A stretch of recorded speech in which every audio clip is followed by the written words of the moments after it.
What's the meaning of bonded warehouse?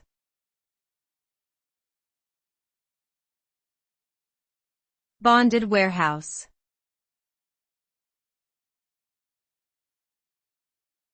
Bonded warehouse.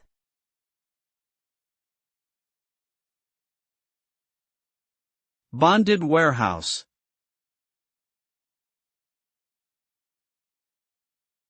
Bonded warehouse.